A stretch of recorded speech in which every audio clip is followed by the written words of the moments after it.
These are the words of Enoch, by which he blesses the elect and the righteous who will live in the time of tribulation, when all the wicked and the ungodly will be condemned.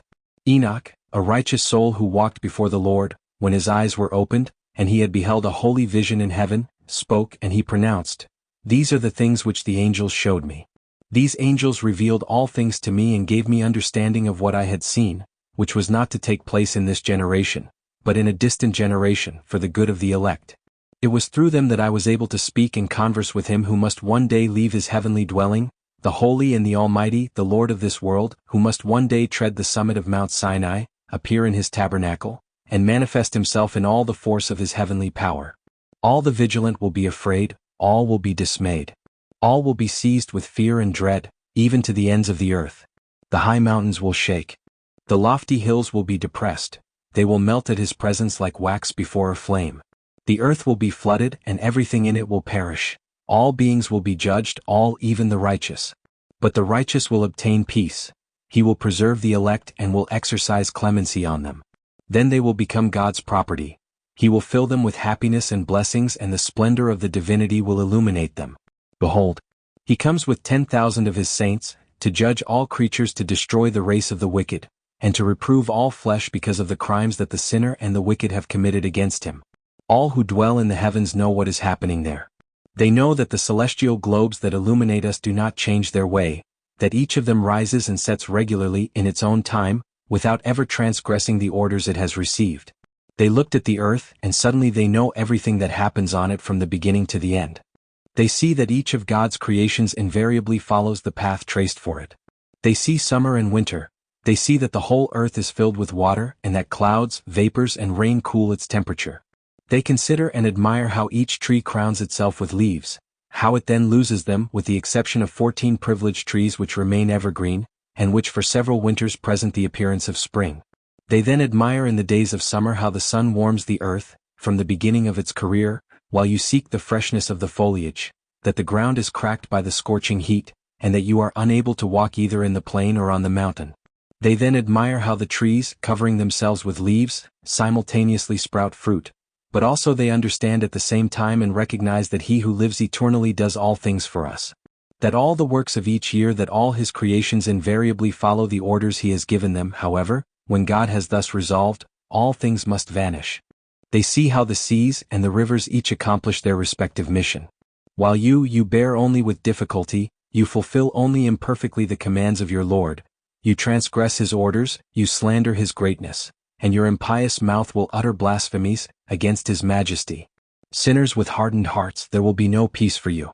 Your days shall be cursed, and the years of your life shall be blotted out of the book of the living, and you shall be an abhorrence to all creatures, and you shall have no mercy. In that day your peace will be disturbed by the eternal curse of all the righteous, and even sinners will abhor you forever. Yes, they will abhor you as well as the wicked. But for the elect, theirs is light and peace, theirs is the earthly inheritance. For you, the wicked, for you is a curse. Then the elect will receive wisdom. There will be no more transgression, no more impiety, no more pride. They will walk prudently, they will humble themselves, and they will no longer break the holy commandments. Therefore they will not be condemned all the time of their life, and their life will be without trouble and without pain. The sum of their days will be complete. They will grow old in joy and peace, and their good years will be multiplied with joy, with peace, without cloud, without trouble, all the time of their existence. When the children of men had multiplied in those days, it happened that daughters were born to them, elegant and beautiful. And when the angels, the children of heaven, saw them, they fell in love with them, and they said to one another, "Let us choose women from the race of men and have children with them."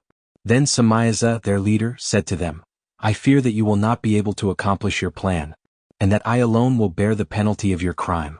But they answered him, "We swear to you, and we all bind ourselves by mutual execrations. We will not change anything in our plan, we will carry out what we have resolved." Indeed, they swore and bound themselves to each other by mutual execrations. They were 200 in number who descended on Aradis, a place situated near Mount Armon. This mountain was called Armon, because there they had sworn and bound themselves by mutual execrations. These are the names of their leaders: Samiah, their leader, Urikabaramil, Akibil, Tamiel, Ramuel, Danel, Askiel, Sirachmiel, Asel, Armas, Batril, Anain, Zavib, Samsavel, Erdal, Turil, Yomiel, Araziel. These were the leaders of these 200 angels. and the rest were all with them. And they each chose a wife, and they approached her, and they cohabited with them. And they taught them sorcery, enchantments, and the properties of roots and trees. And these women competed, and they gave birth to giants, whose height was 300 cubits. They devoured all that the work of men could produce, and it became impossible to feed them. Then they turned against men themselves in order to devour them. And they began to fall upon birds, beasts, reptiles, and fish, to satisfy themselves with their flesh and to quench their thirst with their blood. And then the earth rejected the wicked. Azazel also taught men to make swords, knives, shields, breastplates, and mirrors. He taught them the making of bracelets and ornaments, the use of paint, the art of painting eyebrows, the use of precious stones and all kinds of dyes, so that the world was corrupted. Impiety increased, fornication multiplied, the creatures transgressed and corrupted all their ways. Amrazak taught all the spells, all the enchantments and the properties of roots. Armas taught the art of solving spells. Barkiel taught the art of observing the stars. Achabiel taught the signs. Tamiel taught astronomy. And Asaradel taught the movements of the moon. And men about to perish raised their voices, and their voices rose up to heaven. Then Michael and Gabriel, Raphael, Suriel, and Uriel, looked down from heaven upon the earth and saw the streams of blood that reddened it, and the iniquities that were committed there. And they said to one another, "This is the sound of their cries." The earth, deprived of its children, has raised its voice to the gates of heaven. And it is to you, O celestial essences, it is to you that souls address their complaints, saying, "Obtain for us justice from the Most High." Then they said to their Lord and Master, "You are Lord of lords, God of gods, King of kings. The throne of your glory is exalted from all eternity, and from all eternity your name is hallowed and glorified. You are blessed and glorified forever. You are the Creator, the sovereign ruler of all things. Nothing is hidden from your piercing gaze. You rule over all, and nothing can escape your authority. You have seen what Azariel did, how he taught men every kind of iniquity, and how he revealed to the world everything that takes place in the heavens. Samiaza also taught men sorcery, he whom you had placed above all his companions. They allied themselves with the daughters of men, they sinned with them and defiled themselves. They revealed to them the most abominable crimes. And women gave birth to giants. And the whole earth was filled with blood and iniquity. And now the souls of those who are dead raise their voices to you, and raise their complaint to the gates of heaven. Their groans rise to you. Men cannot escape the iniquity that covers the face of the earth. Yet you know all things even before they exist. You know all things. You know everything that happens, and yet you tell us nothing. For such crime what shall we do to the wicked? Then the Most High, the Great and the Holy made his voice heard. And he sent Arsielalyr to Lamech, saying, "Speak to him in my name, but hide yourself from his eyes. Then reveal to him the great cataclysm that will destroy all men, when the waters of the flood will spread over the face of the earth, and every creature will be destroyed. But teach him the means of escape, tell him how his race will be perpetuated throughout the earth." Then the Lord said to Raphael, "Take Azazel, bind his feet and his hands, throw him into darkness, and abandon him in the desert of Dudiel. Rain down heavy and sharp stones on him, envelop him in darkness. Let him remain there forever, let his face be covered with a thick veil, let him never see the light. And when the day of judgment rises, plunge him into the fire. However, purify the earth which the angels have defiled, announce life to it, announce to it that I will revive it. The sons of men will not all perish because of the secrets that the watchers have revealed to them and taught to their descendants. But the earth has been defiled by the teachings of Azazel. Therefore he must be responsible for all the crimes." Then the Lord said to Gabriel, "Go to the wicked, to the reprobate, to the children of fornication. Destroy these children of fornication, these offspring of the watchers from among men, drive them out, stir them up one against another. Let them perish by their own hands, for their days will not be complete. They will beseech you, but their prayers will obtain nothing for them. And it is in vain that they will hope for their children eternal life, and even a life of 500 years. Then the Lord said to Michael, "Go and announce the punishment that awaits Samiaza and all those who participated in these crimes, who united with women, who defiled themselves with all kinds of impurities. And when their sons are exterminated, when they have seen the ruin of what is most dear to them in the world, chain them under the earth for 70 generations, until the day of judgment and of universal consummation, and the effect of this judgment will be for them eternal. Then they will be thrown into the depths of a fire which will torment them without ceasing, and they will remain there all eternity. With them their leader will burn in the flames, and all of them will be chained there until the consummation of a great number of generations. Exterminate at the same time all the souls given to guilty games. Exterminate the offspring of the vigilant. Long enough and too long they have tyrannized the human race. May the oppressors be removed from the face of the earth. Let evil be destroyed. But let the plant of justice and equity flourish again, and become a pledge of blessing. For justice and equity must flourish again with joy for time without end. And then all the saints will address their thanksgiving to heaven, and will live until they have begotten 1,000 children, while the days of their youth and their Sabbaths will pass away in joy and peace. At that time all the earth will be cultivated in justice. It will be filled with trees and blessings. Delicious trees will be planted there. The vine will grow abundantly there and will produce fruit to satiety. All the seeds that will be entrusted to the earth will yield 1,000 measures for one, and 1 measure of olive will provide 10 pressed of oil. Deliver the earth from all tyranny, from all injustice, from all crime, from all impiety, from everything that can defile it. May evil be banished from it forever. Then the children of men will live in righteousness, and all nations will honor me. All will bless me, all will worship me. The earth will be delivered from all corruption, all crime, all punishment, all suffering, and it will no longer have to fear an exterminating flood from me. In those days I will open the treasuries of blessings that are hidden in heaven. I will pour them out on the earth, and they will make fruitful the works and labor of men. Peace and justice will make a covenant with men, and these sacred unions will last as long as the world and as generations. Before the accomplishment of all these things, Enoch was taken from the earth, and no one knew where he had been taken or what had become of him. All these days he spent them with the saints and with the vigilant. I, Enoch, blessed the great Lord, the King of peace. And behold, the watchman named me Enoch the scribe. And the Lord said to me, Enoch, scribe of righteousness, go and tell the watchmen of heaven, who have forsaken the lofty heights of heaven and their eternal dwellings, who have defiled themselves with women, and have practiced the works of men, taking wives after their own example, who have finally corrupted themselves on the earth. Tell them that on earth they will never obtain peace, nor remission of their sins. They will never rejoice in their offspring. They will see their loved ones destroyed. They will mourn for their sons destroyed.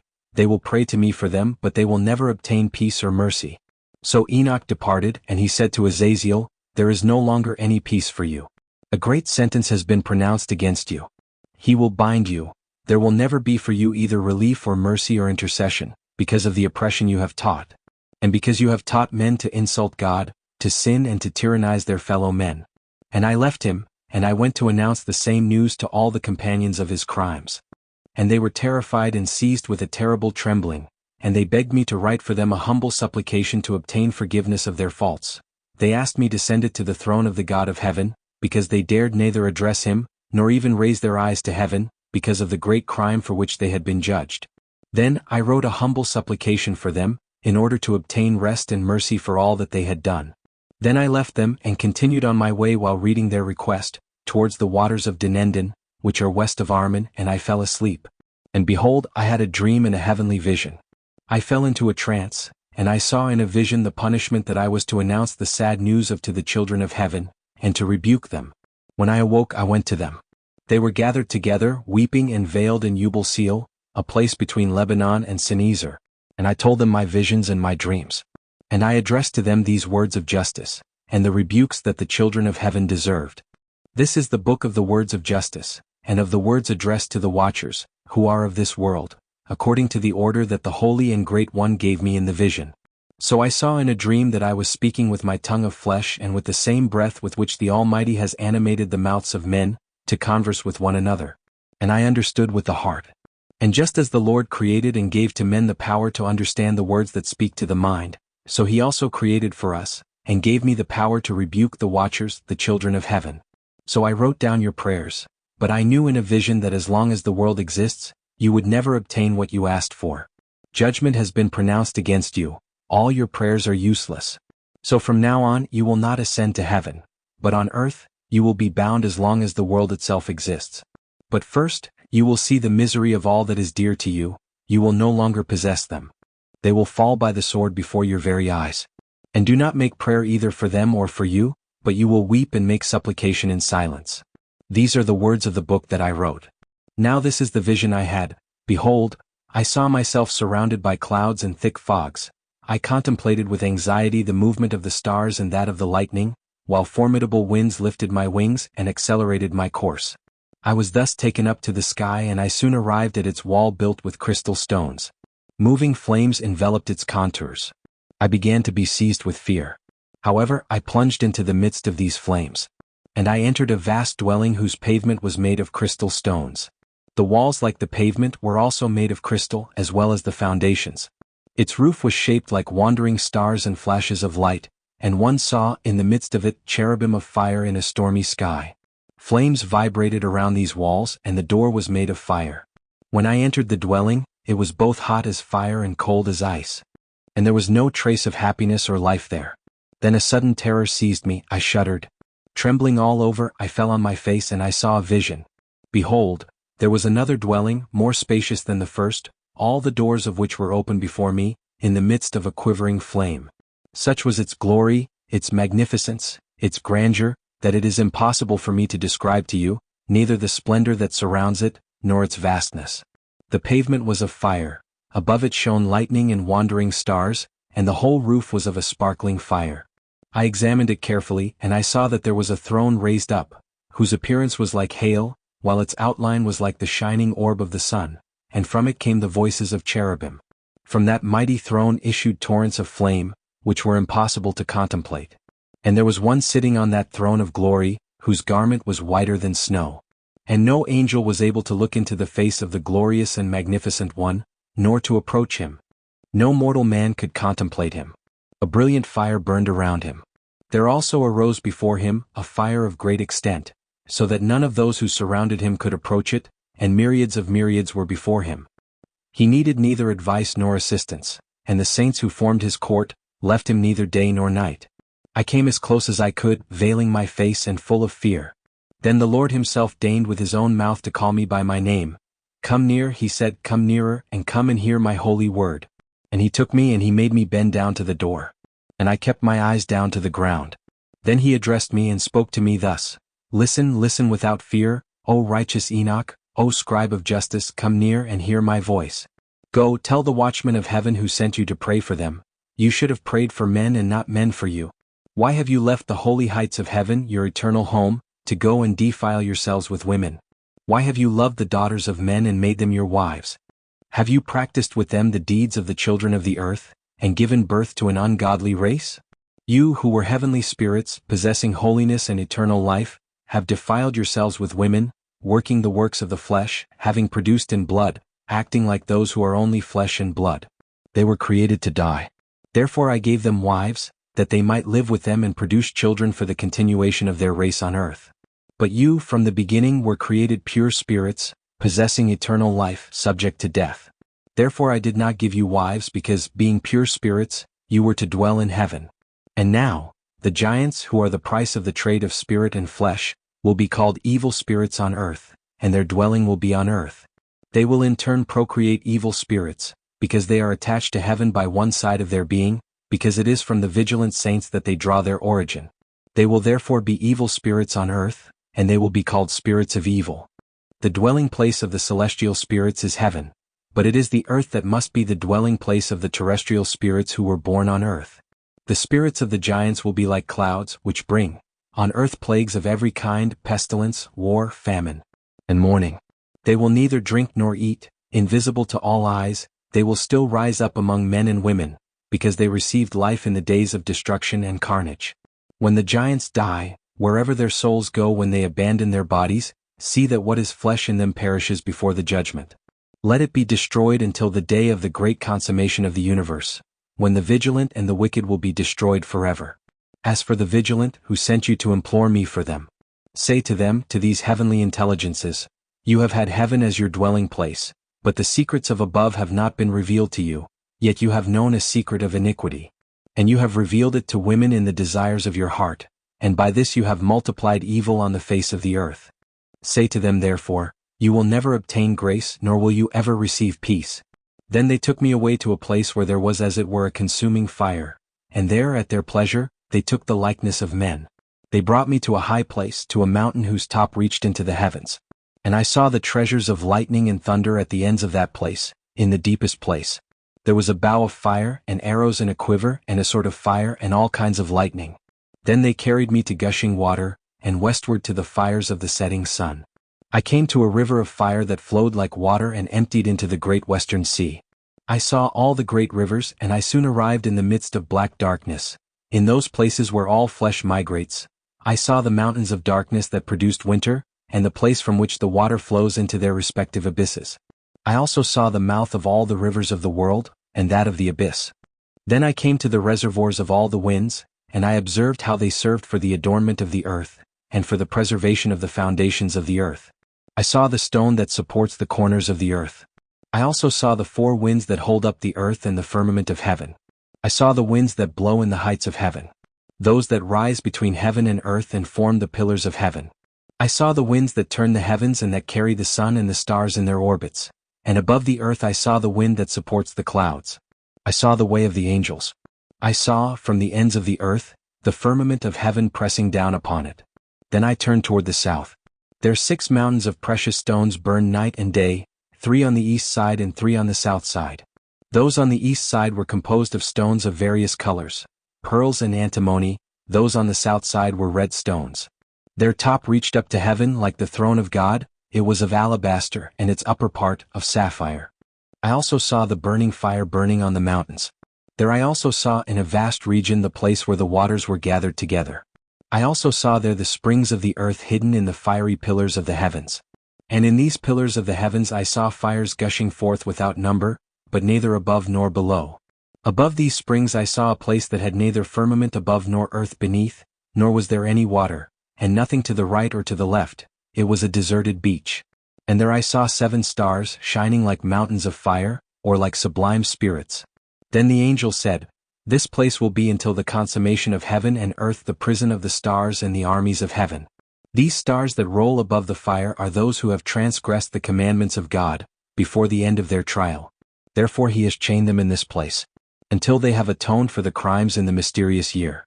Then Uriel cried out, "These are the angels who have cohabited with women, and have appointed leaders for themselves, who have defiled men, multiplied errors among them, to the point of making them make sacrifices to demons as to God. But in the great day they will be judged, and they will perish, and their wives with them, because they allowed themselves to be seduced without resistance. And I, Enoch, I alone, have seen the end of all things, and it has not been given to anyone to see it like me." These are the names of the angels who watch. Uriel, one of the holy angels, who presides over the cries and terror. Raphael, one of the holy angels, who presides over the spirits of men. Raguel, one of the holy angels, who unites the world and the luminaries. Michael, one of the holy angels, who presides over the virtue of men, and commands the nations. Serachiel, one of the holy angels, who presides over the children of men who sin. Gabriel, one of the holy angels, who presides over Ikisat, over paradise and over the cherubim. Then I made a long circuit until I came to a place where nothing was complete. I saw there neither the marvelous work of the high heaven, nor the earth and its wonders. It was only a solitary and terrible desert. There also I saw 7 stars chained to one another like great mountains, like its burning fires. And I cried out at this sight, "For what crime are these stars chained? Why have they been banished to this place?" Then Uriel, one of the holy angels who was with me and who served as my guide, answered me, "Enoch, why this question? Why this worry, this anxiety? These stars have transgressed the commandment of the Most High God, and to expiate their crime, they were chained in this place for an infinite number of centuries." From there I passed into another place of terror. There I saw the work of an immense fire, burning and devouring, in the midst of which there was a division. And pillars of fire fought among themselves, and they sank into the abyss. And it was impossible for me to estimate either its size or its height, nor could I know its origin. And I cried out again at the sight, "What a terrible place, how difficult it is to fathom its mysteries." Uriel, one of the angels who were with me, answered me and said to me, "Enoch, why these alarms, why this astonishment at the sight of this terrible place, at the sight of this place of suffering? This," he added, "is the prison of the angels, and they will be shut up forever." From there I advanced to another place, where on the west side I saw a great and high mountain, a steep rock, and 4 delightful receptacles. Inside this place was deep, spacious, polished and even, but of a profound darkness. Then Raphael, one of the holy angels who accompanied me, said to me, "These are the blessed regions where the spirits are gathered, the souls of the dead. It is there that all the souls of the children of men must be gathered. They will remain there until the day of judgment, until the time appointed for them. Now that time will be long in coming, it is the day of the great judgment. And I saw the spirits of the children of men who were dead, and their accusing cries rose up to heaven.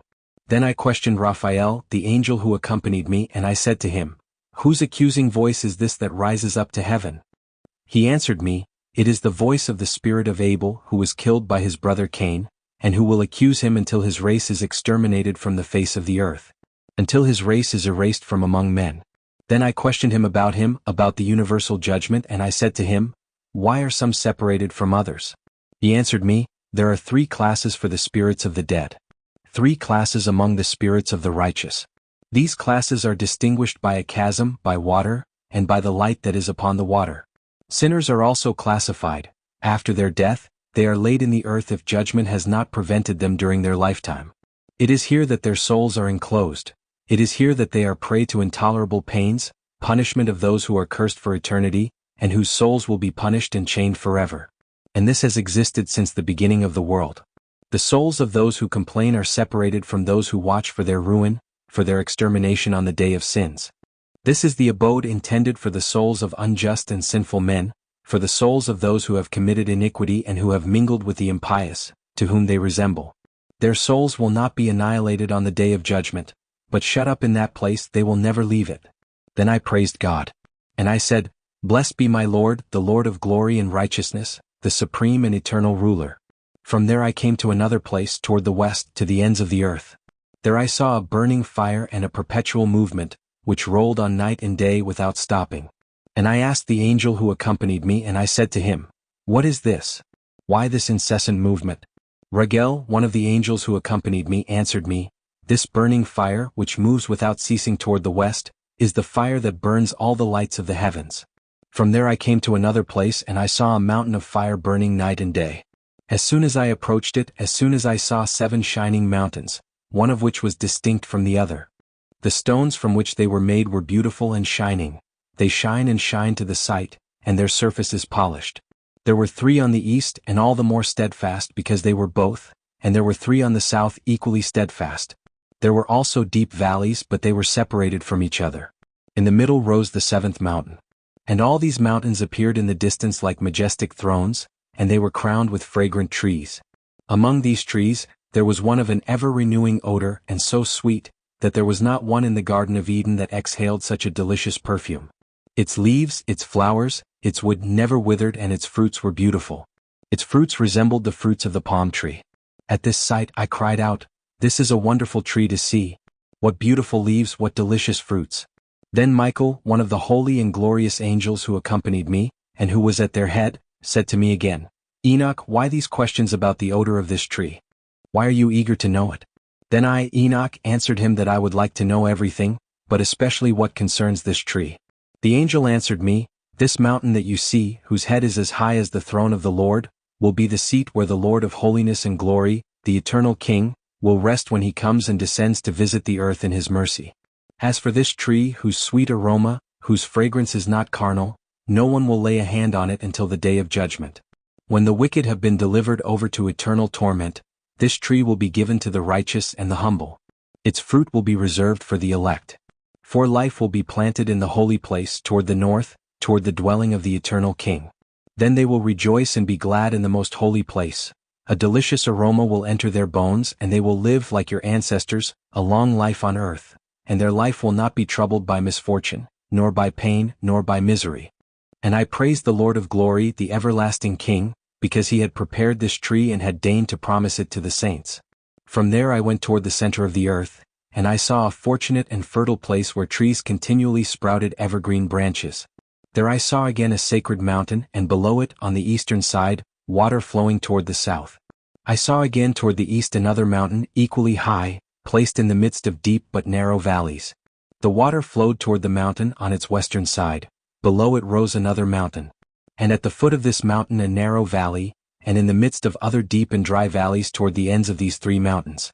Now all these valleys, which were deep but narrow, consisted of an immense rock, on which a tree was planted. And in my astonishment I admired the rock in the valleys.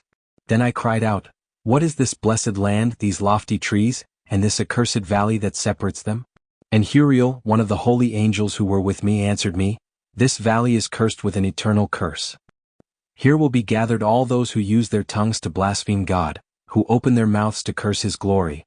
Here will be gathered, here will be their dwelling. In the supreme day of judgment, they will be made a great example of righteousness in the sight of all the saints. For these will obtain favor before God, and will bless him all the days of their lives as their Lord and their King. And they will celebrate him in that dreadful day of judgment, because of the clemency that he will have shown them. Then I naturally turned to God and I praised his name, his greatness and his glory. From there I went eastward to a mountain rising in the desert, of which I could only see the surface. It was covered with trees growing from the same seed as has been mentioned, and water flowed down from them. From there a waterfall, seemingly composed of several others, flowed out to the west and to the east. On one side trees rose up, on the other water and dew were seen. Then I went to another part of the desert, to the east of the mountain which I had approached. There I saw choice trees, especially those that produce sweet-smelling spices, frankincense and myrrh, all trees distinct from each other. There was also in this place, overlooking all these trees, a rise toward the east which was not far off. I saw yet another place with valleys where waters flowed that never dried up. I saw a magnificent tree that, in terms of its fragrance, equaled the mastic tree. And on the sides of this valley I saw the cinnamon with a delicious fragrance, and I advanced towards the east. Then I saw another mountain filled with trees from which flowed water like Neketra. Its name was Sarira and Calbanon. And on this mountain I saw another on which rose the aloe trees. These trees were laden like almond trees and large, and the fruit which they produced surpassed all fragrance. After this, I turned towards the north and I began to consider the entrances over the mountains, and I saw 7 mountains covered with fine spice, fragrant trees, cinnamon trees and papyrus. Then I left behind me the summits of these mountains, and advancing towards the east, I crossed the Erythraean Sea. And when I had passed it, I turned my steps towards the angel Zetail, and I arrived at the Garden of Justice. There I saw among other things several tall trees covered with flowers. Their perfumes were delicious, their forms varied and elegant. There was also the tree of knowledge whose fruits illuminate the intelligence of the one who feeds on it. It was similar to the tamarind, and its fruits of remarkable beauty, like bunches of grapes. Its perfume perfumed the surrounding places. And I cried out, "What a beautiful tree! What a delicious sight!" Then the angel Raphael who was with me, answered me, "This is the tree of knowledge, of which your old father and your old mother ate. Its fruits illuminated them, their eyes were opened, and after perceiving that they were naked, they were expelled from the terrestrial paradise." Then I advanced towards the confines of the earth. There I saw great beasts of various forms, birds of various shapes and forms, and with different voices. To the east of the place where these beasts were, I saw the ends of the earth and the place where the heavens ended. The gates of heaven were open, and I saw the stars coming out. Then I counted them as they came out, and I noted down their exact number. I also noted their names, their periodic courses, their vicissitudes, as the angel Gabriel who was with me explained them to me. For he showed me all of them and gave me knowledge of them all. He also made known to me their names, their dreams, and their various influences. Then I went north to the ends of the earth. And there, toward the ends of the world, I saw a great and magnificent wonder. I saw the gates of heaven open, there were 3 distinct ones in them. Through these came the north winds, the father of cold, hail, ice, dew and rain. From one of these gates the wind blew strangely, but from the other 2 it blew violently, and their breath was scattered over the earth. From there I went westward toward the ends of the earth. And I saw 3 gates like those on the north side. Now the gates were of the same size. Then I went southward toward the ends of the earth. There were also 3 gates there, through which came dew, rain and wind. Then I went westward to the ends of the earth, where I saw 3 gates of heaven facing west, each with a smaller opening. Through these little gates came out stars from heaven, which followed their invariable course towards the west, and this brilliant course was visible at all times. When I saw them, I raised my voice and praised the judgment which had formed these luminous and resplendent bodies, in order to reveal to the angelic and human intelligences the magnificence of his works, so that they would celebrate one another the wonders in his power, that they would glorify the divine labors of his hands, and that they would praise him forever.